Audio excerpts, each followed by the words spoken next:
Good morning, good morning. Let's start again. Good morning to you. Good morning to you.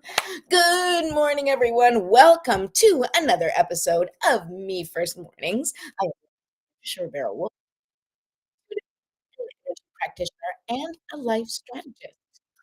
And it seems that once again, my screen is going a little bananas. Okay, we're back. Hi, if you're here, please say hello. Let me know that you're watching, whether you're watching now live or whether you're watching in the replay. I would love to say hello.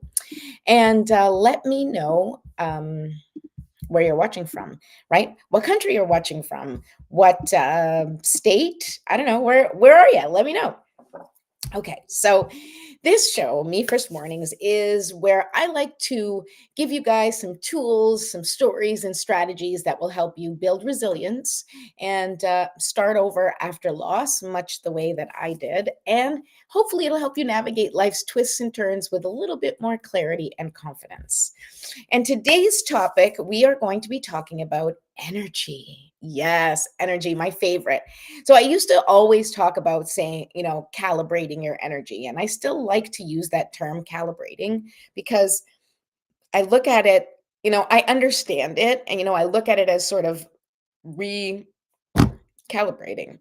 What's the synonym for calibrating? I don't know, adjusting, shifting, fixing, attuning, all those little things. It's all about being aware of your energy, recognizing what you're feeling, right? Because emotions are energy in motion. We've talked about that, right? So if you don't know what your energy is like, well, just pay attention to your emotions, pay attention to what you're feeling, and you'll have an indication of where your energy is, right? I mean, energy is more than just a buzzword. Like everybody's talking about energy.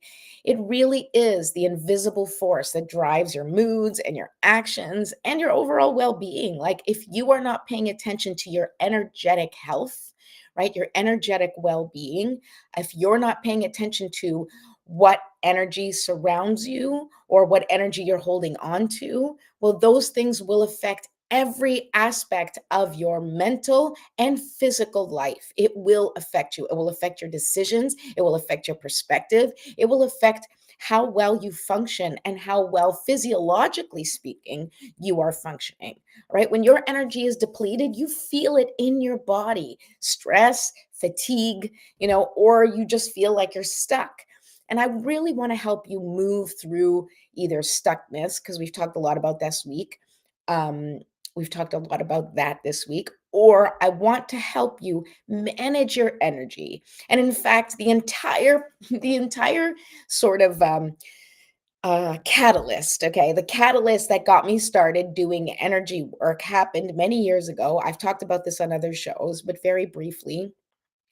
Um, I went through a very dark night of the soul when I was about 27 years old. I had been living in New York for almost 2 years. September 11th had happened, and my personal life kind of reflected the situation of New York at the time, which was like everything was sort of up in the air. I didn't know what I was doing. I didn't know where I was going. I didn't have any direction. I was lost, maybe a little scared because I felt so disconnected from my life, from who I had become.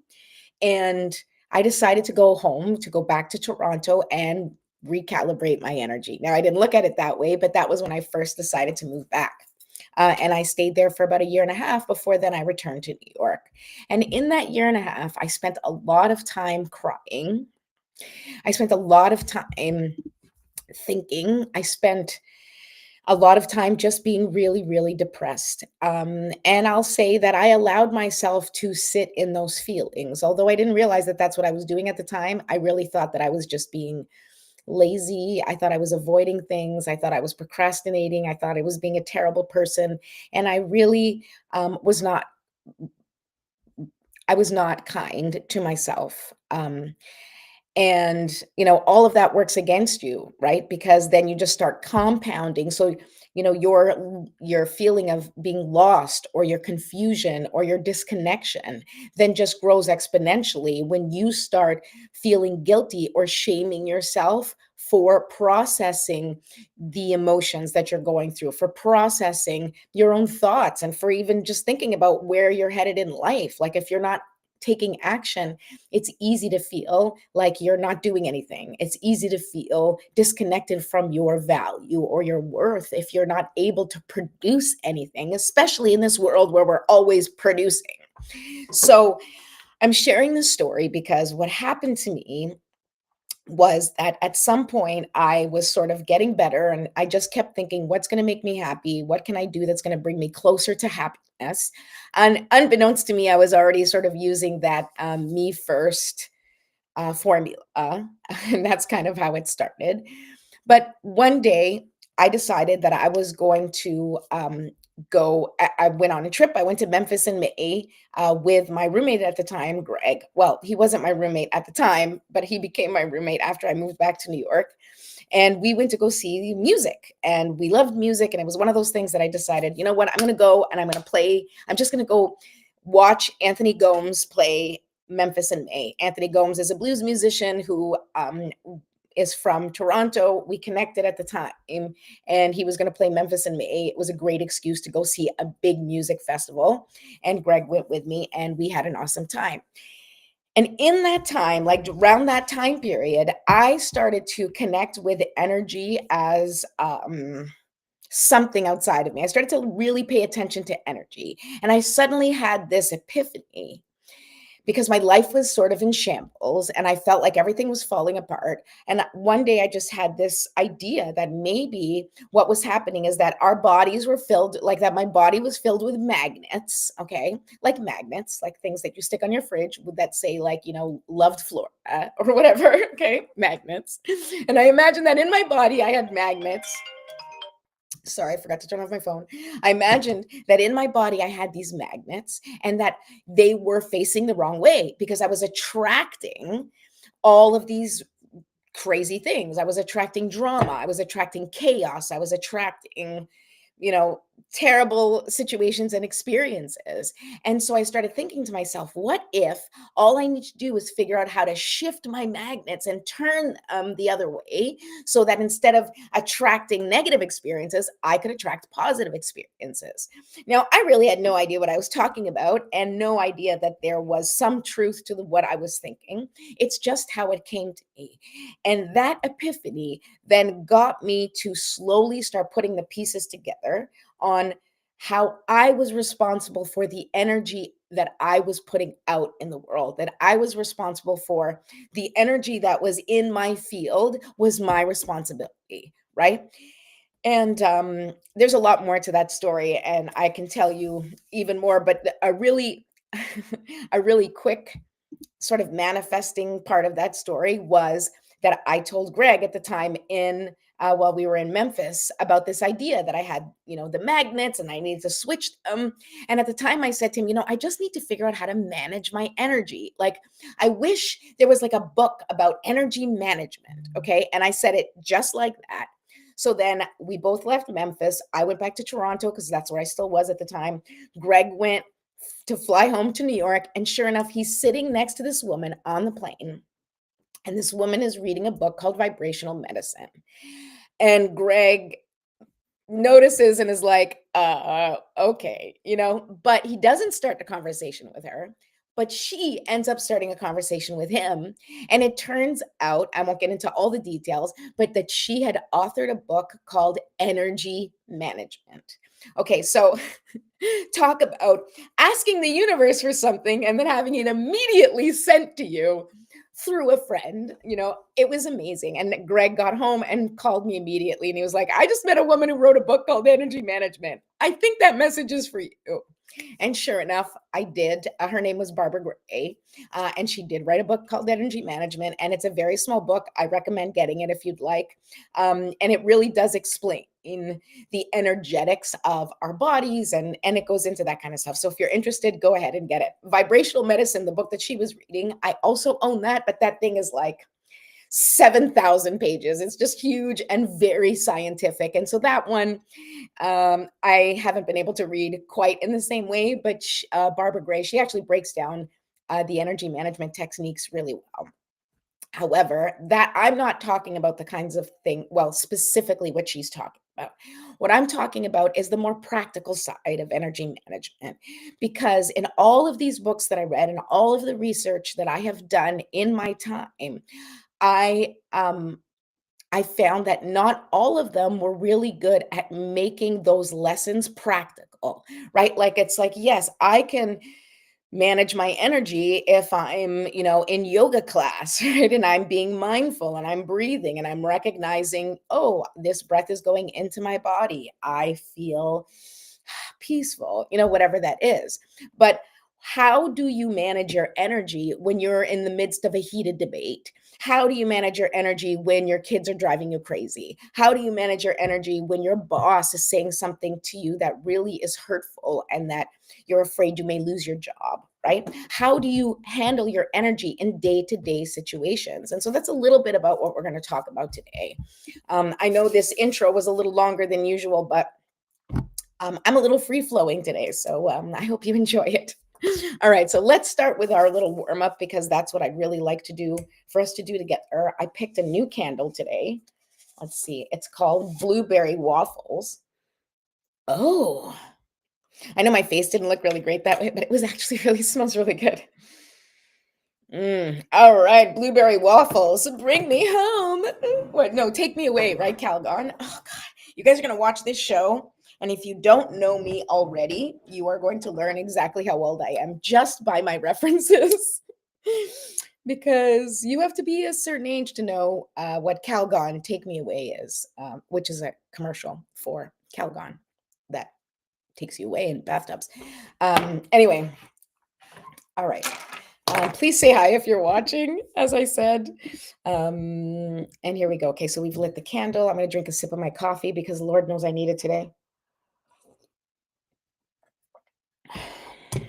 All right, we're going to take 3 deep breaths. And I really want you to be mindful of these breaths. When you are inhaling, I want you to imagine that you are bringing in, literally calling in all of that love, light, and energetic life force from the universe. You are calling it and bringing it into your body and allowing it to just go through your body and dissipate any stuck or stagnant energy. And as you do that, then you will exhale and release anything that doesn't serve you. Okay. So deep breath in. We're going to hold for 5 seconds and then exhale all that doesn't serve you. All right. Let's do this.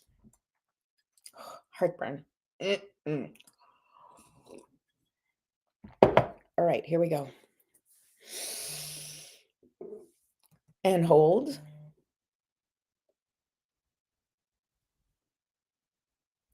And release.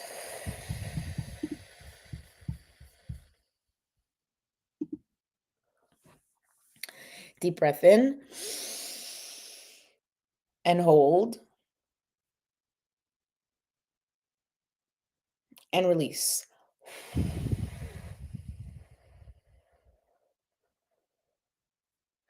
All right, we're going to do it one last time. I really want this to count. We're going to take a deep breath to increase your capacity to receive that life force energy in the pause. Allow it to just spread throughout your body and then just release anything that doesn't serve you. Okay, here we go. Last one.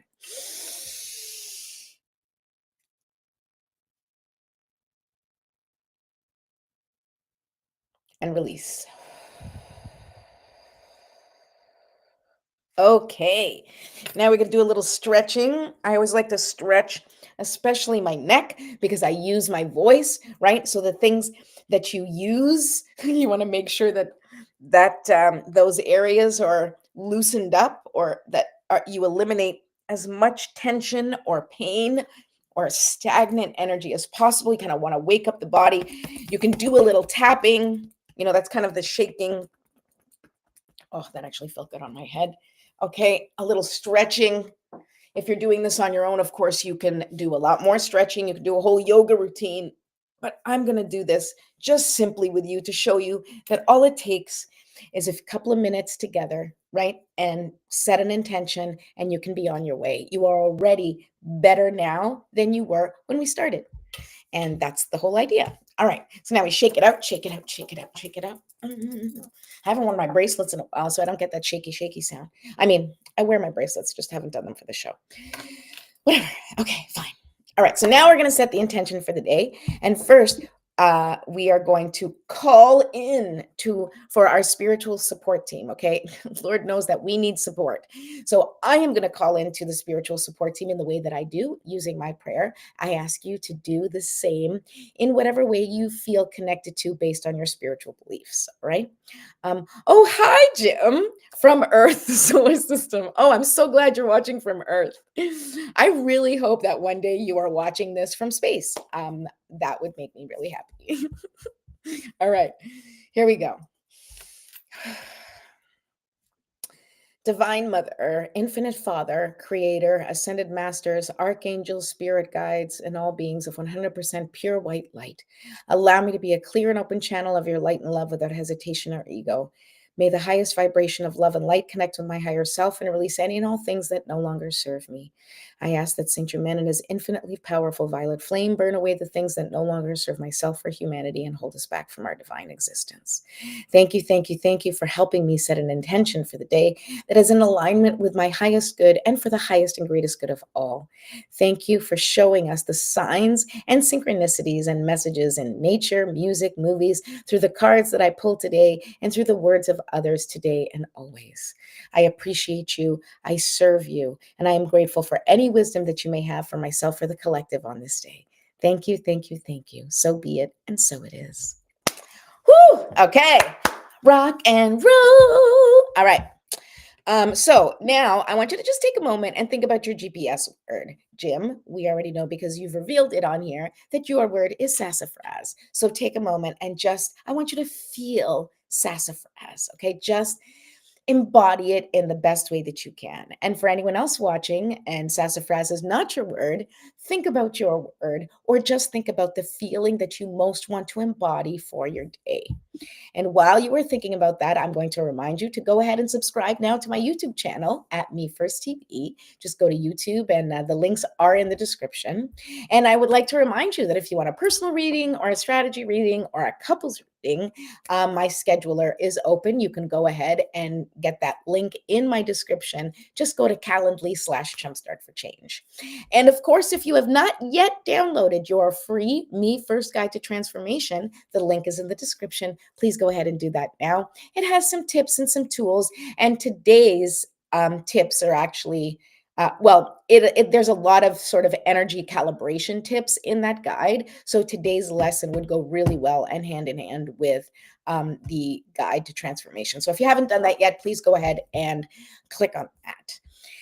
Okay, so now it's time to begin. All right. And I'm going to take another little sip of coffee.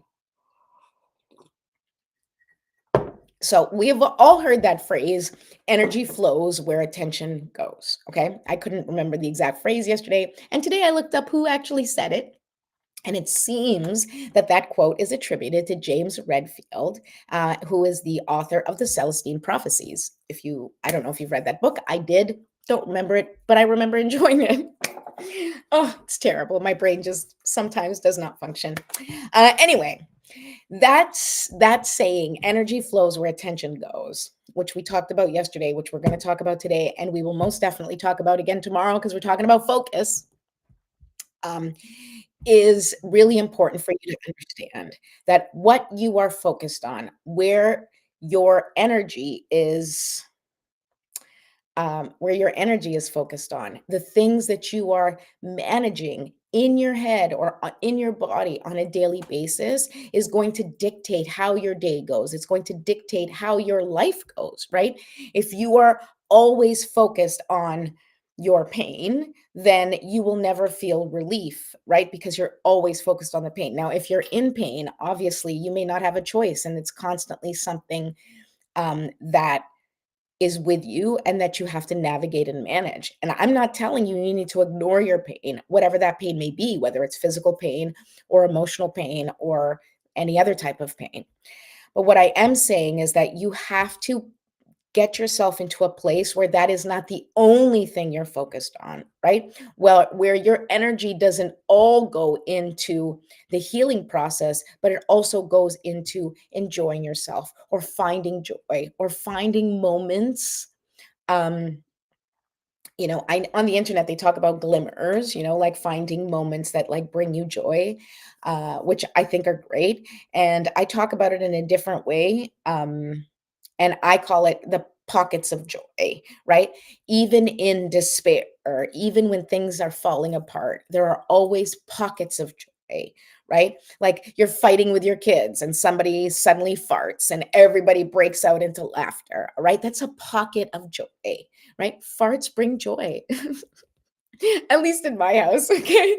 But it's just that you can have little moments, right? And if you allow yourself to have those pocket moments of joy, then the more of those moments you have, the more of those moments that accumulate, the more you feel joy. And the more you feel joy, of course, it grows, right? And that's where it comes from, where energy flows, where attention goes. So if your attention is all on how you don't have money or how you're suffering or how life isn't fair, then you will become consumed with how you're suffering and the pain that you're in and how life isn't fair, right? But if, life is what it is, life is lifing, right? So you may be in pain, you may be having terrible situations, you may have gotten fired, you may have had a flood, you may have had a lot of things that have happened. But if you can take the time to address your energy and make sure that you are creating pockets of joy, or acknowledging the places in your life where things aren't falling apart, right? Where you are making time for gratitude for the things that are working for you, then that is you managing your energy by shifting the focus into something that serves you versus keeping your focus on something that does not serve you, right? Your pain, um your pain in any way, I'll just say pain in general, does not serve you. Well, that's not true. Your pain does serve you. It serves you because it's serving a purpose for you to address the things that are going on in your life or in your body or in your mind or wherever it is, right? And that's going to be part of it too. Okay. So I'm going to talk about what are things that you can do to manage your energy or navigate your energy. And some of the things you can do before energy gets out of hand, and other things might be sort of boundaries you need to set up or practices that you need to incorporate in order to navigate things while you're in it, right? While you're experiencing energetic distress. Okay. Um, let's see here. Oh, Jim, your brain functions all the time. Sometimes you have many thoughts and your voice can't keep up. You're right, Jim. It's true. My brain works very, very fast and my mouth cannot keep up. You are correct. Okay. So, first thing I want to remind you is surround yourself with the right people. Okay. Surround yourself with the right people. Believe it or not, that is you taking care of your energy, right? It is imperative that you have people who can support you. Now, this is not about surrounding yourself with people who always agree with you, because it's also important to have people in your life that have different perspectives, right? So I'm not saying only people that agree with you, but have people with different perspectives that show you respect. Right? We don't want to have people in our lives that are constantly just adding negativity and toxicity and not contributing in a positive way, right? I'm not saying to cut people out, but you need to limit your connection to people who are not helping you thrive. Much like in a garden, right? If you plant a flower in a garden and that plant, for whatever reason, is not thriving, it's not growing, or something's happening, first you see if it's getting enough sun. Then you see if it's getting enough water. And if you're giving it enough sun and giving it enough water, it may be the environment that you've planted it in. It may be that that the vegetation around it, the plants or the trees around it, may not be ideal for this plant to thrive. The climate may not be ideal. The environment may not be ideal. There are weeds growing that are strangling this plant. Not ideal. Now, it's not because this plant is a piece of crap and doesn't know how to grow. Okay. It's not that this plant wasn't meant to be a plant. Okay. It is because the environment in which it was placed is not conducive to its growth. It is not conducive to it blossoming. So as the gardener, it is your job to figure out, where can I move this plant so that it can thrive? And by the same token, it is your job as your own personal gardener of your energetic space to figure out where you need to be in order for you to thrive. What are the things you need to do? What are the boundaries you need to set in place? Okay. You need to understand your energy and be your own advocate. Okay. You literally have to be the mama bear for your own energy, right? You, just as you would protect your child and not let anybody get near them that is going to give them, bad ideas, or you want to make sure that they are, taking in good information, that they are thriving, that they are surrounded by people who love and support them and respect them. You have to do the same thing for yourself. And you may have to set firm boundaries in order to make that happen. So, speaking of which, let me give you some tips on how to set energetic boundaries. Okay. So, number one, I'm going to consistently give you tips. So I just want to say right off the bat that that's part of the purpose of this show. Is I'm just going to throw tips at you, strategies, stories. I'm going to give it all to you. And whatever it is that I've used, I'm going to share with you. And I hope that it will be useful for you too. And if it is useful, please reach out and let me know that it's been working for you. If it's not, you can reach out too and say, hey, this isn't working. Do you have something else? Because I've got lots, and I do repeat myself over and over again, because these are lessons. These are things that we need to practice over and over again. And it's important that we are reminded of those things, because it's easy to forget if it's not something that you've integrated or embodied into your day to day. All right. So the first practical tip to setting energetic boundaries is to pause before reacting. Okay. So something happens, you're having a conversation or a situation, and you're feeling triggered or you're overwhelmed. Things are just, it's not going the way you want, and you feel yourself spiraling out of control. Okay. You have to communicate your need for time and space. Okay. You need to communicate what you need in that moment. If the conversation is something that you're not prepared for in that time, and you are able to put a pause in it, do it. If the conversation is something that you are not prepared for, but you have to have it in that moment, then take a second and take a couple of breaths. I always like to do 3 breaths. You may or may not be able to take that many, but at least one big deep breath, getting yourself into your body so that you can respond from a place of connection, right? So that you can respond from a place of connectedness with your own wants and needs. All right. The second tip to setting energetic boundaries is turn off your notifications. Okay. Social media and email and all of the ways in which the world can get our attention is damaging to our energy, right? It's constantly pulling our attention.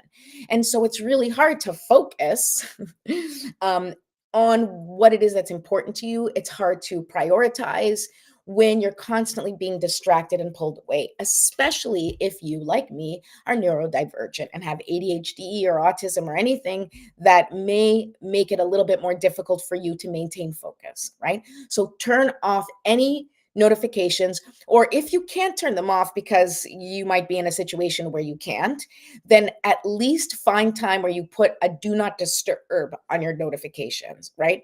Or turn it off completely and then give yourself a timer so that you can check to make sure that you're not missing anything important, but really to not have that digging, to not have those energetic pullaways is going to help you.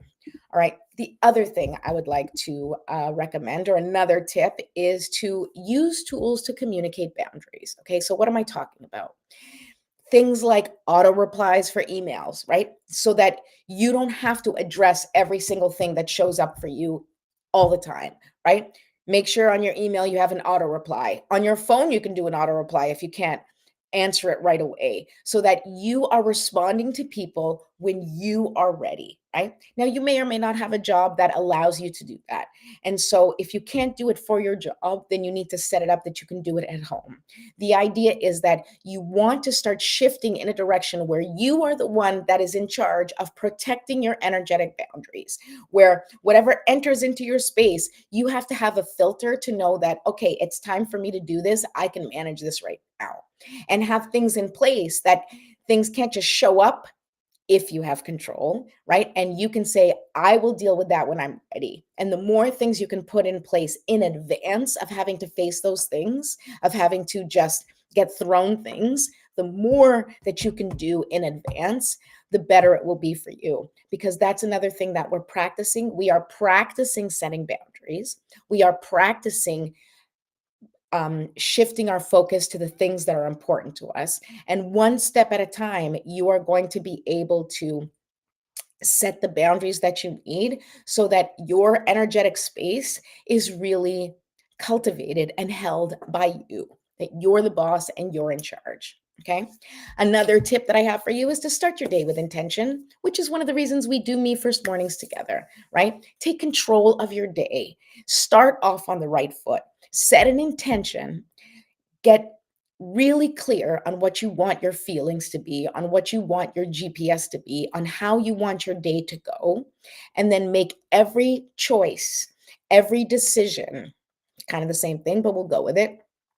Every action that you take bring you closer to that word, bring you closer to peace, bring you closer to abundance. Be a decision or an action that honors the thing that you want most, the feeling you want most, that brings you closer to it.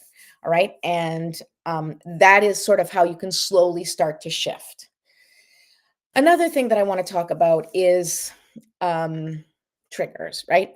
And when we're dealing with energy and when we're dealing with, I mean, when we're dealing with energy, it's very close to talking about emotions and energy in motion. And so when we're talking about that, I can't not discuss the day-to-day practical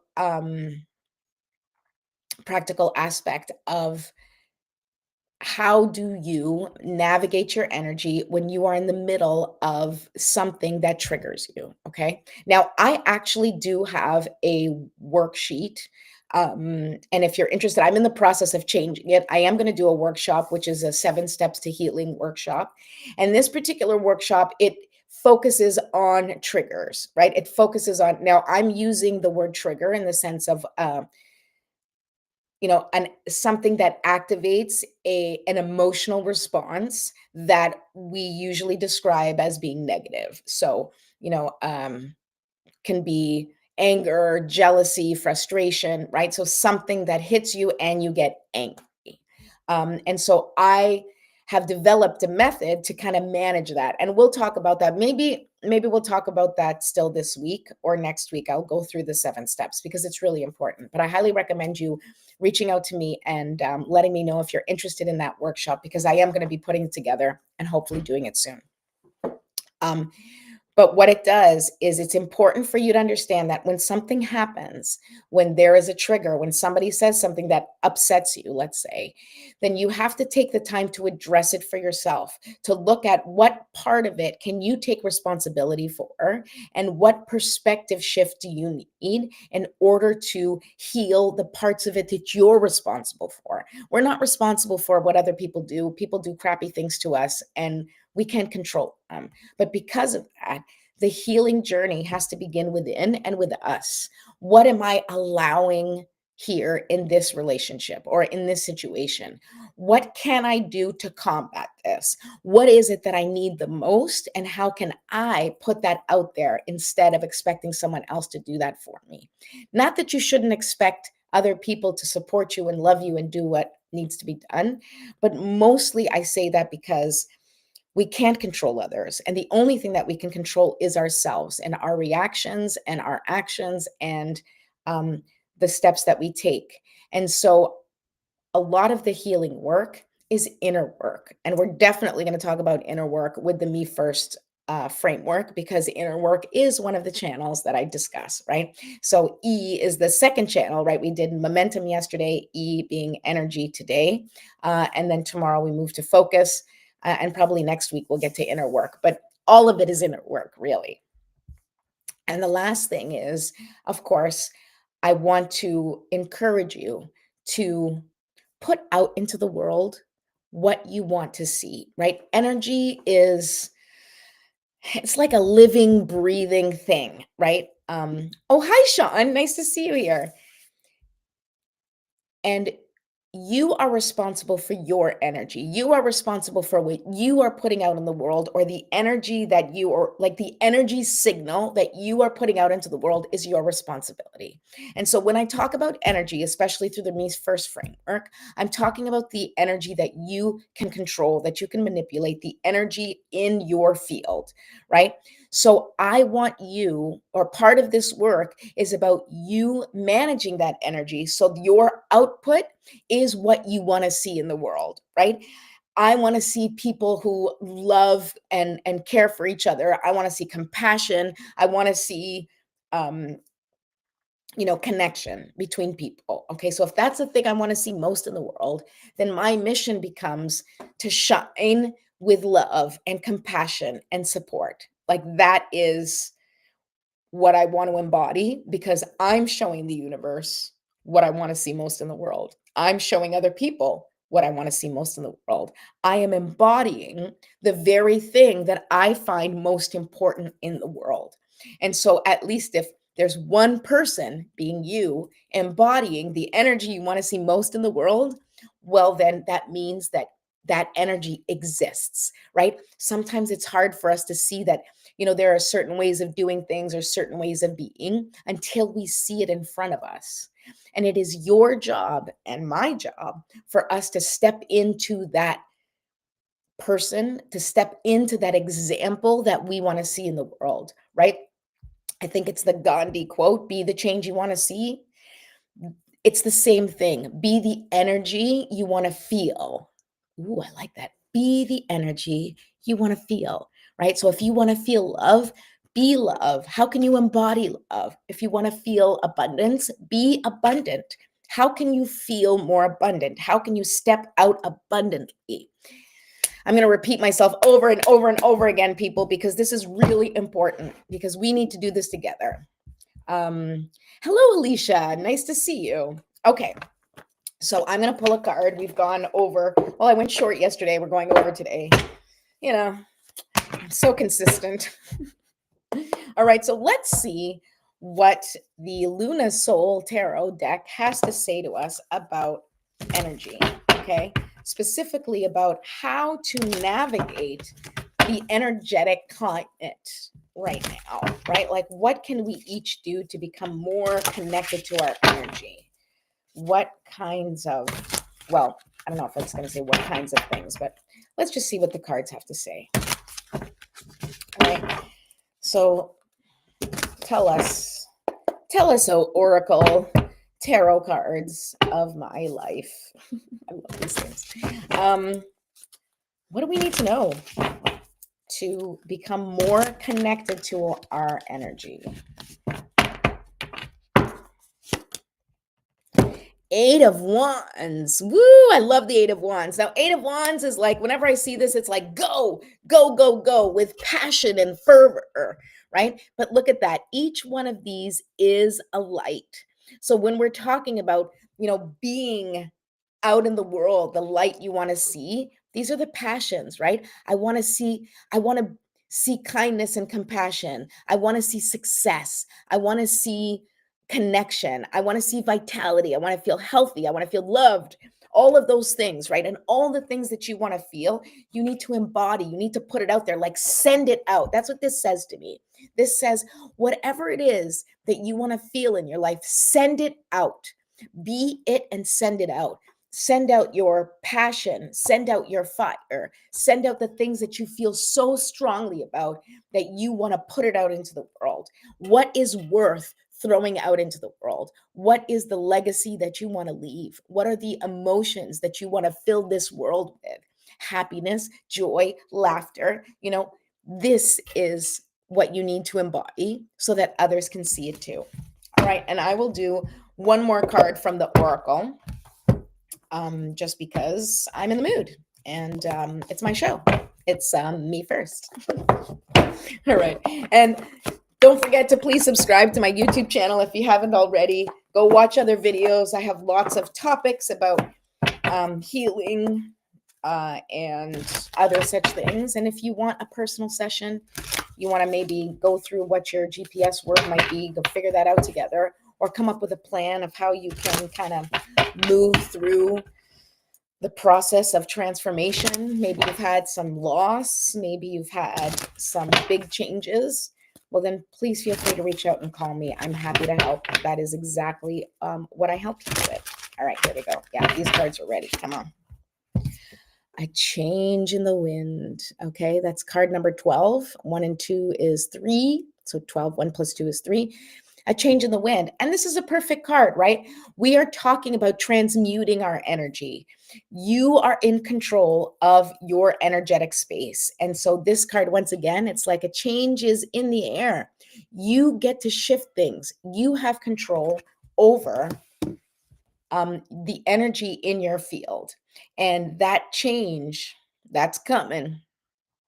I mean, we have a lot of change coming down the pipe. I think we're all going through that transformation.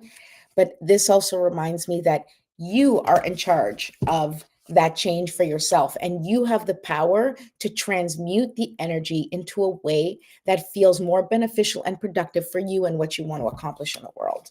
All right, so let's just see. It was number 12, right? Let's see what the card says. Oh, I had it, and then I changed the page. Okay, 12, a change in the wind. A sense that unseen change has been initiated. Preparation for a storm. Awareness that your plans are not on firm ground. Feeling a shift. Uncertainty about which direction the winds will blow. It's human nature to yearn for certainty and resist change. We want the world to remain consistent like a zebra's stripes. Yet nothing in human experience is black and white, nor will anything remain static. The one thing guaranteed is change. Now is a time of transformation as outer conditions are temporarily moving out of sync with your desires and expectations. Stay the course and remember that even storms serve to clear the air, scatter seeds, and nourish the soil for better things ahead. Life is about to get interesting. Anticipate it with curiosity as you wonder what's coming in on the shifting winds. The unknown is where the magic lies. All right. So that is your message for today. I hope that you can go out there and start acknowledging, witnessing your energy, and then transmuting whatever does not serve you. If something is happening, if there's an idea, if there's an energy that's just eating away at you, address it, deal with it, solve it in whatever way you can, and then release it to the universe and hope for the best. And that's the surrender part. We'll talk a lot more about that next week. Okay, but I will be back tomorrow. If you have any questions, reach out. Don't forget to subscribe, and I will see you tomorrow. Keep shining your light. I love you all. Bye.